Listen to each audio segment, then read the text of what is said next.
कि तिरंगे की इवेंट के नाते 80-90 साल जो हिंदुस्तान ने आज़ादी की लड़ाई, जंग आज़ादी लड़ी, उन 1857 से लेकर 1947 तक, उसमें क्या क्या हुआ वो किसी को ना पता चले। तो इतिहास को आपकी आंखों के सामने से तिरंगे के इस समारोह के तहत जो है ओझल कर दिया।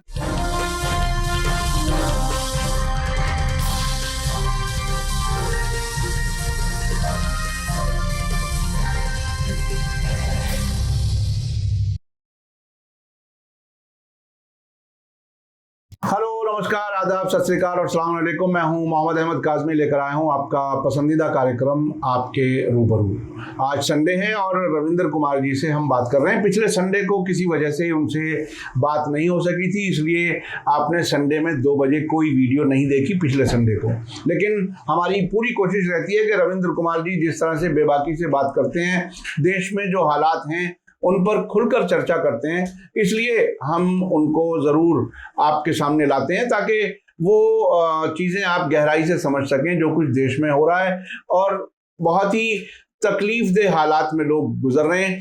अभी जो एक ख़ास इशू है जिस पर हम बात करेंगे शुरू में, वो ये कि तिरंगा, घर घर तिरंगा का जो एक अभियान चला, उसके बाद अब क्या, अब वो झंडे कहाँ हैं, कहाँ नज़र आ रहे हैं, उनके साथ क्या कुछ हो रहा है, ऐसा देखा जा रहा है। मैंने खुद अपने आसपास देखा है कि सड़क पे गिरे हुए झंडे को मैंने खुद 2 बार उठा करके किसी रेस्पेक्टफुल जगह रखा है। ऐसा देश भर में हो रहा है, उस पर बात करेंगे।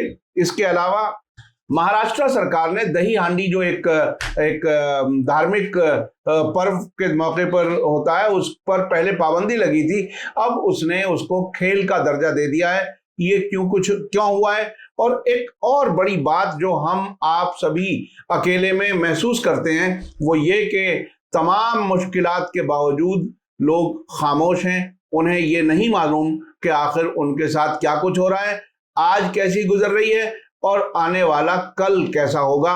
ये ऐसा लगता है कि बहुत ही चिंता की बात है कि लोग सोचना बंद कर दिया है लोगों ने। रविंद्र कुमार जी, वेलकम है आपका। मीडिया स्टार वर्ल्ड को आपने समय दिया। आप ये बताइए कि बहुत अच्छा लगा 15 अगस्त को घर घर तिरंगा और सब जगह नजर आया और हर गली मोहल्ले में, लेकिन अब उसके बाद क्या कुछ है? तिरंगा के बारे में जो पहले कानून थे, कायदे थे, दिन में रात में ये फर्क था, रोशनी में, लाइट में, अंधेरे में ये फर्क था, कौन लगाए कौन नहीं लगाए। अब जो साइज का खास तौर पर एक ये था कि 2x3 का होना चाहिए, वो सारे कानून जो है वो एक तरफ हट गए और 15 अगस्त को हमें हर जगह तिरंगा नजर आया। राष्ट्र की भावना पैदा होना बहुत अच्छी बात है, लेकिन उसके आगे क्या? बड़ी अजीब बात है कि देश में तिरंगे को लेकर एक नेशनल फ्लैग कोड बना हुआ है और फ्लैग कोड जो बना है उसमें लिखा है कि तिरंगे का साइज क्या होना चाहिए, तिरंगा किस मटेरियल का बनना चाहिए, यानी खादी का होना चाहिए, हाथ से बुनी हुई खादी का तिरंगा होना चाहिए, उसका एक स्पेसिफिक साइज है, उसके जो रंग हैं वो कैसे होने चाहिए, वो नेचुरल कलर होने चाहिए और उसके फहराने के लिए पूरा उसमें एक सिस्टम है। और जो लोग तिरंगे का अपमान करते हैं उनको जो है सजा देने का प्रावधान भी उसी फ्लैग कोड में, और एक एक्ट इंदिरा गांधी ने 1971 में बनाया था जिसका नाम है prevention of insult to national honour act, और वो एक्ट इसलिए बनाया था ताकि तिरंगे का अपमान ना हो। अब एक अंग्रेजी में कहावत है कि फेमिलियरिटी ब्रिंग कंटेम्प्ट, कि अगर आप किसी चीज से बहुत ज्यादा फेमिलियर हो जाए, बहुत ज्यादा जो उसको इस्तेमाल करने लगे, तो आप उसकी इज्जत नहीं करते। जी। पहले तिरंगे की इज्जत क्या होती थी कि आप राष्ट्रपति भवन गए, तिरंगा देखा, आपके मन में गर्व की भावना आती थी। जी। इंडिया गेट पे तिरंगा देखा, आपके आप हाथ तुरंत उठ जाते थे। बिल्कुल। छोटे बच्चे जो सीखते थे कि तिरंगे को कैसे हमें सलाम करना है। बिल्कुल। और यही सिखाया जाता है आर्मी को, आर्म फोर्सेस को या सेंट्रल गवर्नमेंट की सर्विसेज में। लेकिन क्या हुआ कि सरकार ने अचानक एक फैसला किया कि हम 125 करोड़ तिरंगे फहराएंगे, और वो फहराने के लिए चूंकि 125 करोड़ तिरंगे बनाने के लिए टाइम चाहिए, तो बनाने के लिए पॉलिस्टर के कहा कि भाई हम जो है तिरंगे बनाएंगे, और तिरंगे जो है छपके बन गए, फैक्ट्री में आ गए और बाजार में बंटने लगे। अब आप देखिए प्लास्टिक के आ गए और क्या क्या आ गए, हर तरह के आ गए। और जैसे आपने कहा जी सड़क पे पड़े थे, मैंने उसे उठाकर उचित जगह रख दिया। अब उचित जगह क्या है हिंदुस्तान में? हिंदुस्तान में आप समझिए कि किसी भी चीज की उचित जगह है कि कूड़ा घर में जाएगी। 125 करोड़ तिरंगे का ससम्मान विसर्जन बड़ा मुश्किल है। बिल्कुल बिल्कुल, ये संभव नहीं है। बिल्कुल। कोरोना में हमने देखा कि ज्यादा लोग मर गए तो उनका विसर्जन नहीं हुआ, उनको बुलडोजर से उठाया और भट्टी में झोंक दिया और लाशें सड़ती रहीं। तो जब हम आदमी के जीवन का विसर्जन ढंग से नहीं कर सकते तो 125 करोड़ तिरंगों का हम क्यों करेंगे? अब एक बड़ा सवाल मैंने कई बार सोचा कि इस बार तिरंगे की धूम क्या है।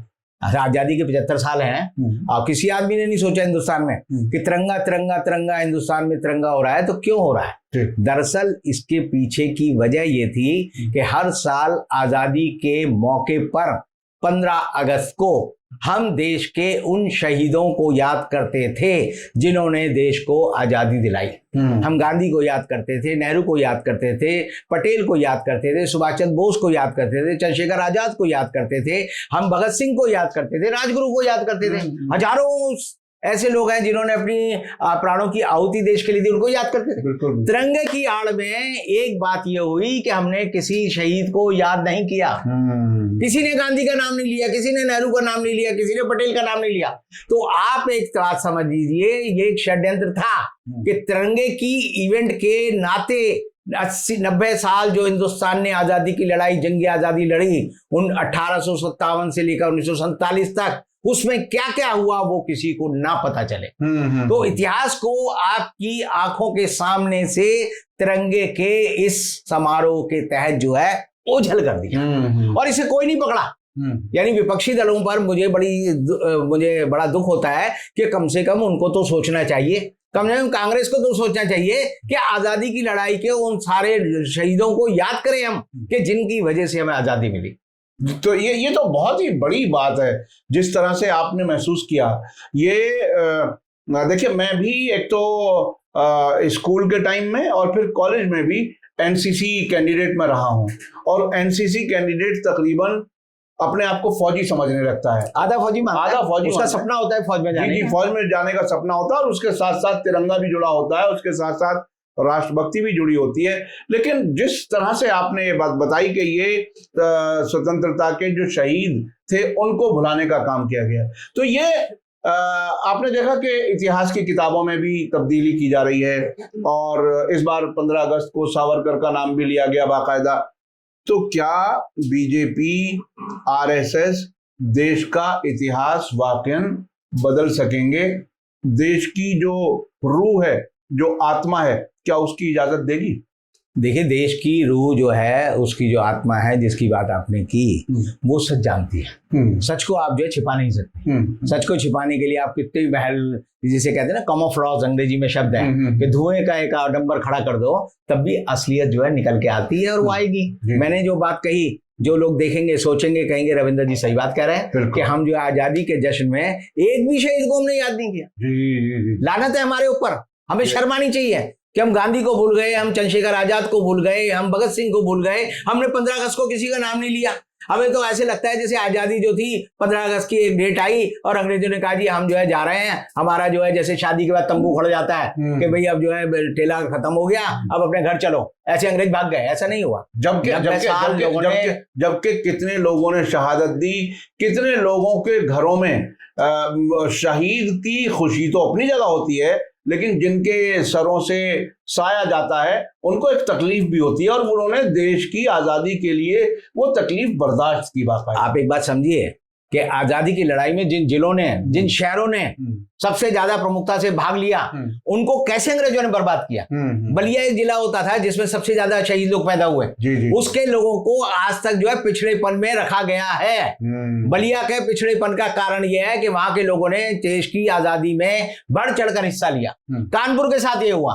कानपुर के जहां से 1857 की लहर शुरू हुई, झांसी, बुंदेलखंड, उस रीजन को इसलिए उपेक्षित किया गया कि यहाँ के लोग लड़ाकू हैं और देश की आजादी के लिए लड़ रहे हैं। यानी कि आप समझिए, देश के 1900 में जहां आजादी की लड़ाई की पहली मशाल जली, वहां आज भी विकास नहीं हुआ है, उनको पिछड़ा रखा गया है, जानबूझकर उनको सजा दी गई है। और हम लोग जो है आजादी का जश्न समझते हैं कि झंडा फहरा लेने से, 3 रंग देख लेने से हम कहेंगे कि हम आजाद हैं, हम देश के देशभक्त हैं। मैं कहूंगा कि आप देशभक्ति को एक तरह से एक कपड़े के टुकड़े में ऐसे पिरो रहे हैं जिसके बारे में 2 मिल ने कहा था कि क्या आज़ादी 3 थके हुए रंगों का नाम है जिन्हें एक पहिया ढोता है। आज़ादी 3 थके हुए रंगों का नाम नहीं है। आज़ादी को पहिया नहीं ढोता।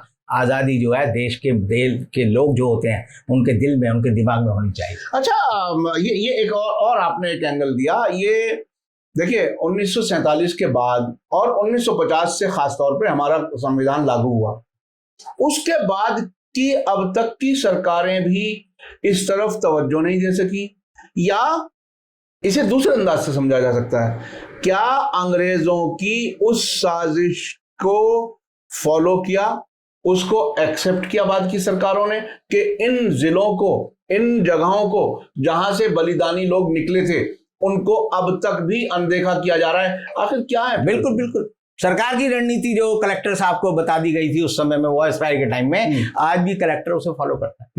आज भी फॉलो करता है कि इन जिलों को पिछड़ा रखना है, क्योंकि ये लोग बागी हैं और बागी आदमी से चाहे अंग्रेज सरकार हो या आज की सरकार हो वो डरती है। हाँ, जिन्होंने अंग्रेजों के खिलाफ लड़ाई लड़ी थी वो आज की सरकारों के खिलाफ भी लड़ेंगे, यानी हक मांगने वाले लोग जो हैं वो किसी को पसंद नहीं है। तो ये तो एक बहुत बड़ी विडंबना की बात है। देखिए, जिन लोगों ने इस देश को आजाद कराने में अपनी आहुति दे दी, जिन लोगों ने बढ़ चढ़कर हिस्सा लिया, हमारे यहाँ दिल्ली के नजदीक मेरठ भी एक शहर है, मेरठ भी इसलिए उपेक्षित, हाँ, वो भी इसी तरह से उपेक्षित है। तो क्या हमारा ये जो पॉलिटिकल सिस्टम है, उस सिस्टम में उन अंग्रेजों की रूह आज तक जारी है? ये बहुत ही अहम है। अच्छा, अब ये बताइए कि भूख इंसान के अंदर जो है, अभी कुछ अगर आप ताजा 6 महीने और उससे पहले साल 2 साल को कंपेयर करें समाज को, तो क्या आपको लगता है कि जो अंधभक्त ये कहने की बात कह रहे थे कि 1000 रुपए लीटर भी पेट्रोल हो जाए तो अरे साहब भीड़ कम हो जाएगी और हम जैसे ही लोग निकलेंगे जिनके पास पैसा होगा, क्या अब वो अंधभक्ति कुछ कम होती जा रही है? और अगर हाँ, तो फिर वो उसकी वजह क्या है? देखिए, आदमी में एक ऐब है और ऐब ये है कि वो हर परिस्थिति में अपने को अनुकूलित कर लेता है, ढाल लेता है। और ढाल इसलिए लेता है क्योंकि वो सोच नहीं पाता, वो समझता है जिस वातावरण में मैं रह रहा हूँ वो ठीक है। मेरे को एक कहानी याद आती है जो मैं आपको बताना चाहता हूँ। वो ये है कि गुरु था, मठ में रहता था, और मठ में रहता था तो गुरु के बहुत सारे शिष्य थे। तो गुरु एक दिन जो बैठा था शिष्यों के साथ, तो अचानक उसने देखा सामने मैदान में जो है एक सुअरी है और उसके बच्चे उसके पीछे पीछे जा रहे हैं। तो गुरु के मन में अचानक एक विचार आया कि अगले जन्म में मैं क्या बनूंगा। और जैसे ही विचार आया तो चूंकि गुरु त्रिकालदर्शी थे तो उन्होंने देखा कि अगले जन्म में मैं सुअरी का बच्चा बनूंगा। और जब सुअरी का बच्चा बनूंगा तो उन्हें बड़ी घृणा हुई कि मैं इतना प्रकांड पंडित, मैंने इतना ज्ञान अर्जित किया है, भगवान से मेरा सीधा संपर्क है, और अगले जन्म में मुझे किस पाप की सजा मिलेगी जो मैं इस सुअरी का बच्चा बनूंगा। तो उसने देखा कि अपने एक शिष्य को बुलाया, कहा देख बेटा, तू जो है मेरा सबसे बड़ा शिष्य है, तू मेरे बाद इस गद्दी का वारिस बनेगा। तो अगले जन्म में मैं सुअरी का बच्चा बनूंगा और जैसे ही तू मुझे देखेगा कि मैं इसका बच्चा हूं, तू मेरा कत्ल जो है छुरे से कर देगा, ताकि मैं इस पाप वाले जीवन से जिसमें मैं गंदगी खाता हूँ उससे मुक्ति मिले। शिष्य ने कहा, गुरुजी मैं आपका कहने पर जो है हत्या करूं ये बड़ी गलत बात है। तो और दूसरा उसने कहा, मैं आपको पहचानूंगा कैसे, कि सुअरी के तो बहुत सारे बच्चे होते हैं। तो उन्होंने कहा, देख सुअरी के जो बच्चा होगा जिसकी जो बाईं आंख है उस पर ये चारों ओर एक काला घेरा होगा, वो मैं होऊंगा। अच्छा, तो तू मुझे पहचान लियो, तो तू पहचान लेगा, मेरा कत्ल कर देगा, तो मैं उस पाप वाले जीवन से मुक्ति पालूंगा। खैर गुरुजी गुजर गए। गुजरने के कुछ साल बाद, थोड़े दिन बाद सुअरी के बच्चे हुए और शिष्य ने देखा कि उसका एक बच्चा है जिसकी दाईं आंख की तरफ जो है एक घेरा बना हुआ है। वो गया अंदर और छुरा उठा लाया और उसको पकड़ा, और जब मारने लगा तो वो जो सुअरी का बच्चा था वो बोला, बेटा मुझे मत मार, मुझे इस जन्म में ये सुअर का जीवन, ये नरक जैसा जीवन अच्छा लगता है। तो आप ये समझिए, हर आदमी की जो जीवेशना होती है, जीविशा होती है, वो होती है कि मैं जिंदा रहूं। सांप भी जिंदा रहना चाहता है, बिच्छू भी जिंदा रहना चाहता है। इसे गंदगी में बुरे वातावरण में रहने वाला आदमी भी कहता है यही जीवन अच्छा है। और अगर आप उसे बताओ कि भाई तू सुअर का जीवन जी रहा है, तू नरक जी रहा है, तब भी वो कहेगा मुझे ये जीवन अच्छा है। और यही हाल जो है भक्तों का है, उन्हें लगता है कि हम जिस जीवन में जी रहे हैं वो बढ़िया है। अब इस किस्से के साथ मुझे एक किस्सा याद आता है। हमारे एक मित्र हैं शंभुनाथ शुक्ला, जो कि जनसत्ता के बड़े पत्रकार थे और वो फेसबुक पे बड़े एक्टिव रहते हैं।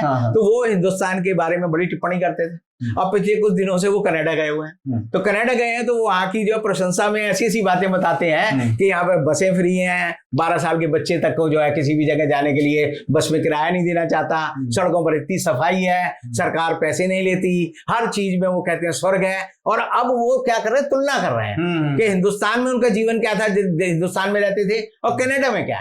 तो जब तक आदमी तुलना नहीं करेगा तब तक उसे समझ नहीं आएगा कि मेरा जीवन नरक है या स्वर्ग है। तो ये जो भक्त हैं ये बेचारे कहीं बाहर नहीं गए, हो सकता है अपने शहर से बाहर नहीं गए हो।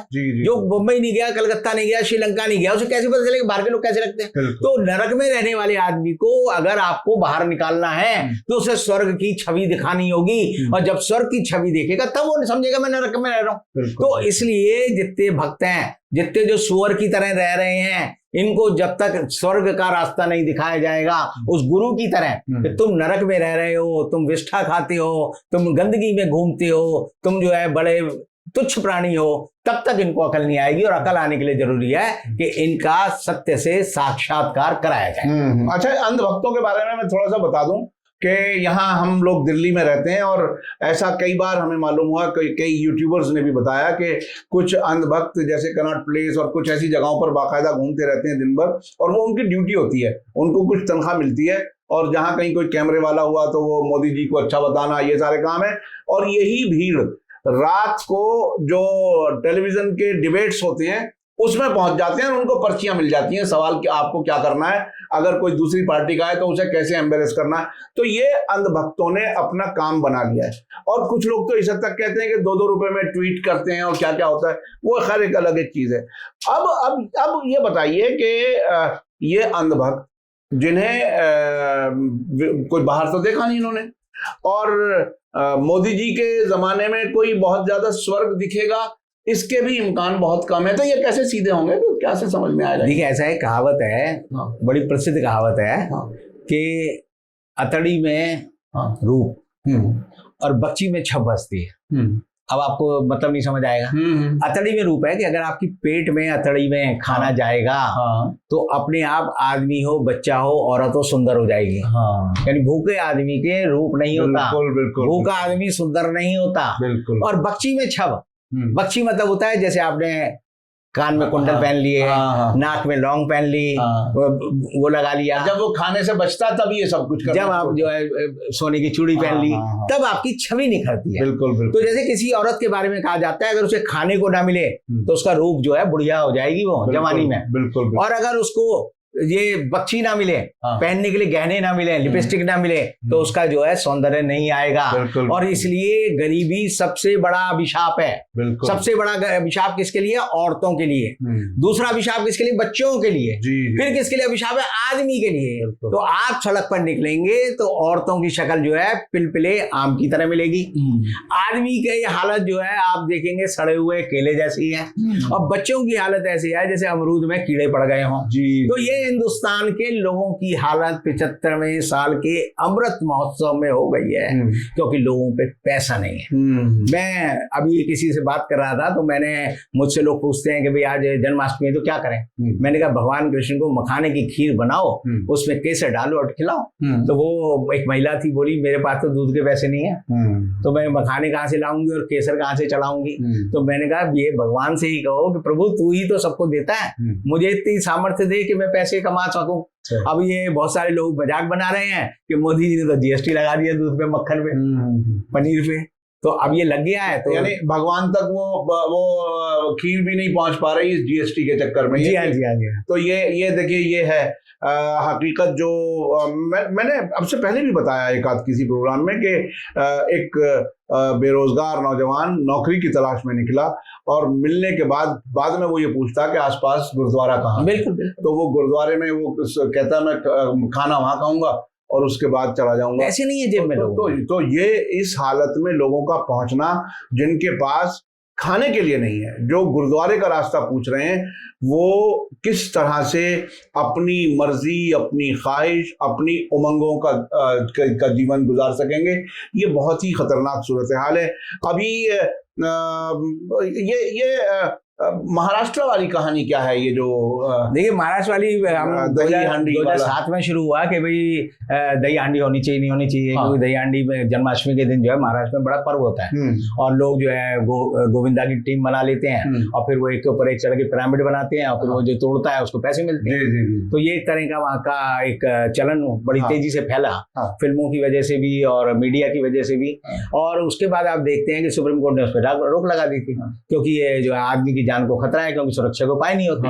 तो अब उससे आगे बढ़कर कि सुरक्षा के उपाय नहीं होते, महाराष्ट्र सरकार ने मान लिया है कि दही हांडी का खेल करते हुए अगर आप मर जाओगे तो आपको 10 लाख रुपए मिलेंगे। अच्छा, ये अगर आपकी दोनों आंखें फूट गई, आपके गुर्दे खराब हो गए, दोनों हाथ टूट गए, दोनों पांव टूट गए दही हांडी का खेल खेलते हुए, तो आपको 7.5 लाख रुपए मिलेंगे। अगर आपका एक हाथ टूट गया, एक आंख फूट गई, एक टांग टूट गई, तो आपको 5 लाख रुपए मिलेंगे। यानी कि सरकार ने ये मान लिया है कि इस खेल में खतरे तो हैं, लेकिन हमारे लोग जो है खतरों के खिलाड़ी हैं और कहा है कि जो खिलाड़ी हैं उनको हम खिलाड़ी का ही दर्जा देंगे और वो राज्य स्तरीय खिलाड़ी माने जाएंगे और उन्हें सरकारी नौकरी में 5% जो है आरक्षण दिया गया है। और ये ऐसी बात है जिससे लगता है कि जैसे सुप्रीम कोर्ट को महाराष्ट्र की सरकार ने कहा है कि तुम बड़े मीलॉर्ड हो गए, बैठे रहो दिल्ली में सुप्रीम कोर्ट पे, हमें तुम्हारी परवाह नहीं है, हमारे ठेंगे पे है सुप्रीम कोर्ट। और सुप्रीम कोर्ट बाई चांस आज के दिन इस मामले पे चुप है। ये बहुत ही अजीब बात है। देखिए वो धर्म का सियासत के लिए इस्तेमाल करने के अलग अलग तरीके हैं। तो इस सेक्शन को, चूंकि वो धर्म से जुड़ा हुआ एक पर्व है, उसको उन्हें खुश रखने के लिए ये सब किया वहां की सरकार ने। और सरकारों में कोई फर्क नहीं होता किस पार्टी की सरकार है। मैं तो उल्टा कहता हूँ, सरकार में फर्क नहीं होता, सुप्रीम कोर्ट में भी फर्क नहीं होता। जी, एक सही है। सब चिकने खड़े हैं। ये जितनी सरकारें हैं, जितने IAS ऑफिसर हैं, जितनी सुप्रीम कोर्ट के जज हैं, जिनको हम समझते हैं मीलॉर्ड हैं, ये सब चिकने खड़े हैं। इनके कान में अकल की बात नहीं सुनाई देती, जैसे वो भैं करते रहते हैं, अपने ऑर्डर पास करते रहते हैं, सरकार उनके ऑर्डरों को लेकर रद्दी की टोकरी में डालती रहती है। ऐसे बहुत से वाकयात हैं कि सरकार ने अदालतों की बात नहीं मानी। हर दिन तकरीबन हमारे सामने इस किस्म के वाकयात आते रहते हैं। तो बहरहाल कहीं कोई जान छुड़ाने के कोई रास्ते हैं। ये जो भूखा आदमी बोल नहीं रहा, खामोशी से उसको भी बर्दाश्त कर रहा है। क्या कुछ है, आखिर क्या है इसका हल? यही तो आजादी का अमृत महोत्सव है। कि लोगों के पास जहर खाने के पैसे नहीं है और आजादी का अमृत महोत्सव मना। जी, ये बहुत ही खतरनाक है। ये आपने क्लोजिंग बहुत ही अहम दी कि लोगों के पास जहर खाने के लिए भी पैसे नहीं है और कहा जा रहा है कि अमृत महोत्सव मनाओ। और अमृत के साथ में एक मुंह में मिठास का एक एहसास होता है। जिन लोगों ने हिंदी पढ़ी हो, हिंदी जानते हो, संस्कृत पढ़ी हो, उस अमृत को अच्छी तरह से महसूस कर सकते हैं। बहुत बहुत शुक्रिया जनाब रविंद्र कुमार साहब, आपने हमें समय दिया। इसी के साथ मुझे दीजिए इजाजत। धन्यवाद, शुक्रिया। जय भारत, जय हिंद। मीडिया स्टार वर्ल्ड के और वीडियो देखने के लिए हमारे चैनल को सब्सक्राइब करें और सीधे नोटिफिकेशन पाने के लिए बेल आइकन दबाएं। और अगर हमारी खबर सच्ची और अच्छी लगे तो अपने WhatsApp, Instagram, Facebook और Twitter अकाउंट पर जरूर शेयर करें।